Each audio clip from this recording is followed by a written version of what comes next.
What do you think Dad'd make of you setting up a beauty clinic in the middle of his practice? You're a heartless, gold-digging piece. That's what you think of me, then. Give me my share of this house in cash. Wish you luck with your family zoo. We've got the money. What money? To buy you out. Complicated Things, families. The Chase. Brand new series, Sunday at 8:30 on BBC One. Our houses of stature and secrets. Our nooks, our crannies, our country villages. Our story. Imagine coming up here by moonlight or starlight. Sheer magic. How We Built Britain heads to the Tudor Midlands, Sunday at 9 on BBC One. Where we're born and grow up shapes who we are, including our sense of humour. There's 3 condoms walking down the street. 1 small, 1 medium and 1 large. Lenny Henry travels across the UK to look for humour and finds it in the most surprising of places. When the baby's born, we're all crying. I'm crying and I haven't done anything. You never stop learning what makes people laugh. A brand new series, Lenny's Britain, Tuesday at 9 on BBC One.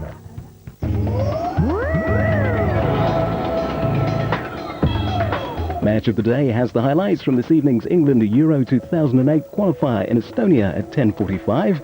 Right now on BBC One, qualifying to be Sir Alan's apprentice isn't called the job interview from hell for nothing. Ailing fashion boutiques are about to get a facelift from retail guru Mary Porter. I just didn't know these places still existed. What is that old It's naff. Having the right fashion collection is priority, and you've got 2 weeks to clear it. We're all going to be calm. No shouting. I'd like service, please. Mary, Queen of Shops, tomorrow at 9 on BBC Two. The dream is nearly a reality. The pressure is on. Our final 3 Josephs are about to take to the stage for the very last time.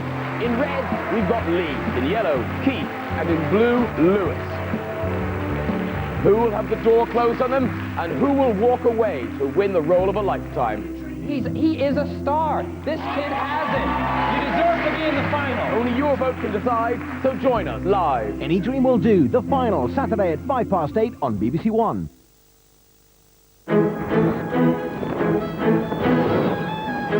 Now on BBC One, the 10 o'clock news with Dermot Murnaghan and Riz Latif. A milestone in genetic research. British scientists say they can now read the code that predicts the prospect of developing a major disease. It means there could be widespread screening for conditions like heart disease within years. I think it's a new dawn in terms of our ability to understand the genetics of human diseases. We've learnt more over the last 12 months than we had in the previous 15 years of research. We'll be assessing how the new techniques may be applied. Also tonight, the smiles disguise the battles ahead at the G8 summit as Europe calls for the US to do more about climate change. The Saudi prince at the centre of an arms dealing row. We have an exclusive report. A security scare for the Pope the moment a man leapt from the crowd to board the Pope-mobile. And Tracy Emin's new work goes on show in Venice as the enfant terrible of British art goes establishment. On BBC London, catching the little out, how secret filming is being used to issue on-the-spot fines. And as Europe's largest natural food supermarket opens, what will it mean for our small traders?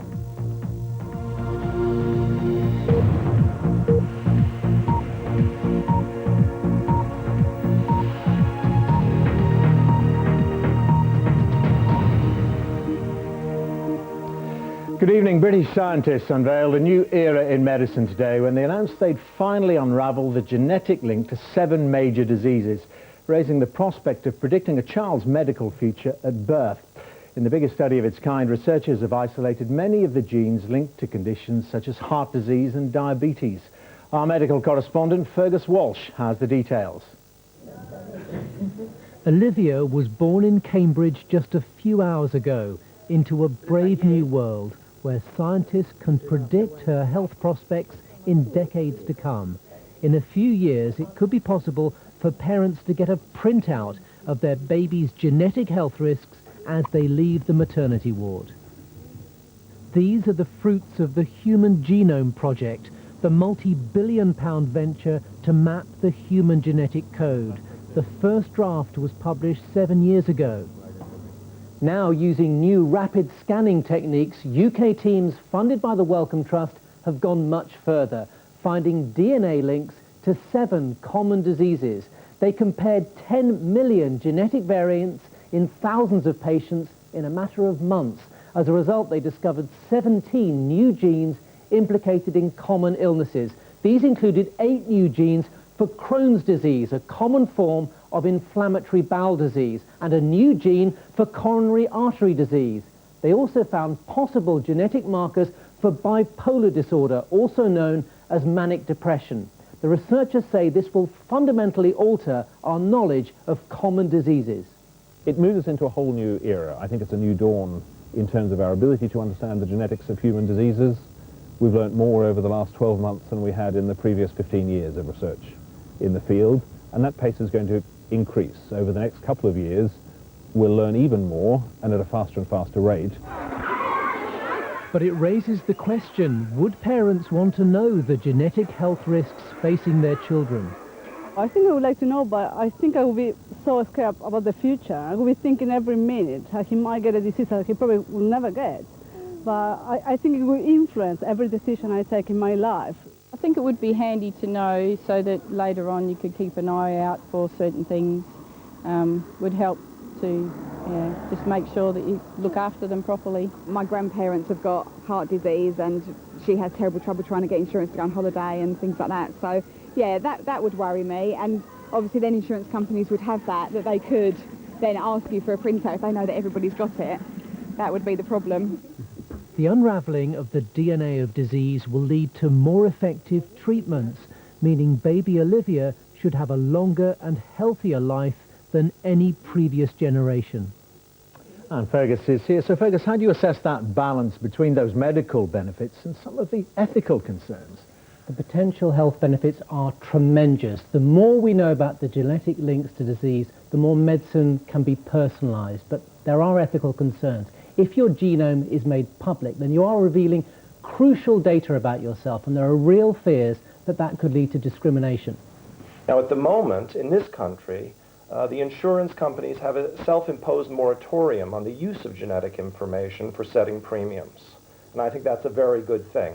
But that moratorium runs until 2011. And after that, it'll have to be reconsidered. And of course, it's a scary prospect if you think, well, if I have this genetic test or if this genetic information is available about me, I won't be able to get life insurance. Now, baby Olivia, who we saw earlier, was born just a couple of miles from where the structure of DNA was discovered 50-odd years ago by Crick and Watson. Well, Jim Watson, Nobel Prize winner, has just had his entire genome put on the internet, with the exception of the gene associated with Alzheimer's disease. He doesn't want people to know his potential risks of getting that illness. Interesting. Fergus, thank you very much, and you can find out more about this research on the BBC website at bbc.co.uk/health-news. Now, Tony Blair has arrived at the G8 summit in Germany, and with climate change top of the agenda, he's preparing for a final push for a deal on global warming that includes the United States. He also told the BBC that he's braced for frank discussions with Russia's Vladimir Putin. Our political editor, Nick Robinson, is in Germany. Nick.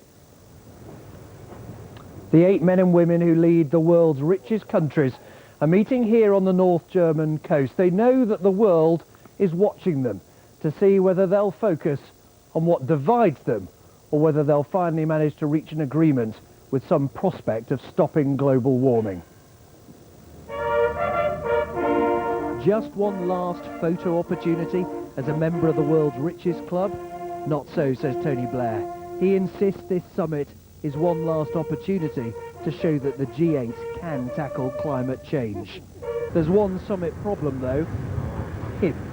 Vladimir Putin's Cold War rhetoric has ensured that the diplomatic climate here is decidedly chilly.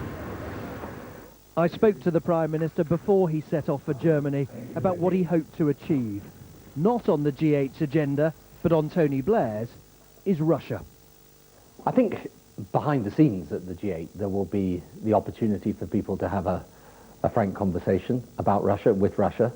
I think Russia's got to make the choice about this. You see, I don't think that the danger is that you get a fresh Cold War.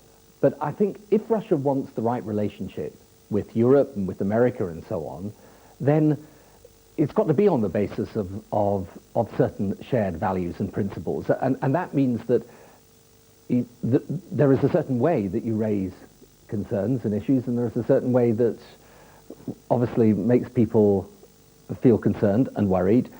Top of the official summit agenda is climate change. The leaders who've checked into this grand seaside hotel will for the first time all agree to tackle it. Yes, even him. I also come with a strong desire to work with you on a post-Kyoto agreement. The skeptics suspect that those words won't translate into action. Is that what I said? That's good. The summit's host Germany, Angela Merkel and Tony Blair are trying to ensure that they do. Part of the trouble sometimes in politics is that people, even when they start to win the argument, keep talking as if they're still losing it. For the first time, everybody is now saying we need this global deal on climate change, and everybody is prepared to be part of it, and everybody knows that the substantial essence of it is a reduction in emissions. Now, we need them to go far further, but that is the core of a new global deal, and that's what we've been working for. But are you saying, as someone in the rare position of understanding President Bush's mind, you think he's changed it? I think that America is prepared to play its part in this now and to give a lead on it. We'll see.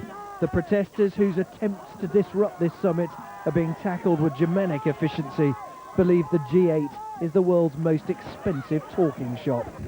The leaders who gathered at a German castle tonight have 2 days to prove them wrong. Tonight, officials are haggling over the exact wording of the G8's final agreement on climate change. The Americans are resisting specifying any cut in greenhouse gas emissions. The others are fighting to strengthen the language of that communique. As for that frank exchange between Tony Blair and Vladimir Putin, the Russian president doesn't seem too keen on it.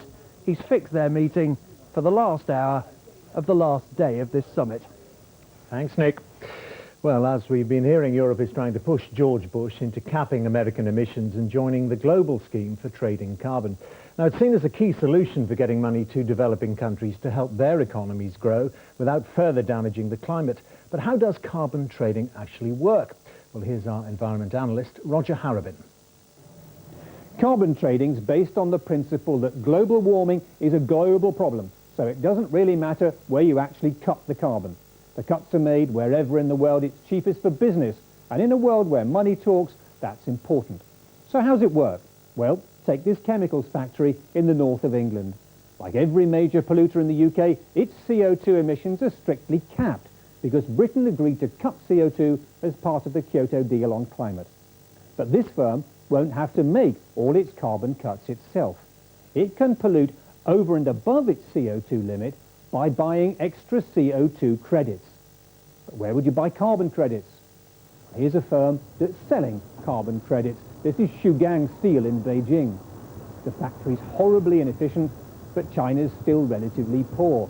So under UN rules, it doesn't have to cut its emissions yet.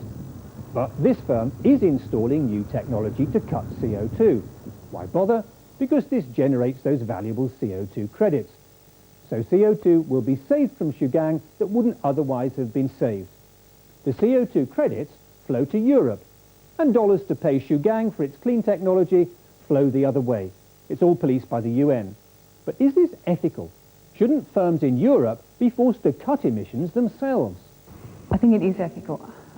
We have to do something to help developing countries. We can't impose emission reduction targets on them if we're not acting ourselves domestically, but also we have a responsibility to help them leapfrog the mistakes that we've made in the past by introducing new technology to them. A few more questions. Does carbon trading cut CO2 overall? Well, no, it doesn't. It's the job of government to ratchet down emissions levels. Carbon trading merely makes that task attractive to business and helps poorer countries get involved. Can Europe's leaders persuade America to agree to the scheme? Well, they're trying. Roger Harrabin. A British soldier was killed in Afghanistan today. He was a member of the 1st Battalion, the Worcestershire and Sherwood Foresters. He was shot during fighting in the Helmand province as his patrol advanced on a Taliban compound. He was the 59th British serviceman to die in Afghanistan since military action began there in 2001.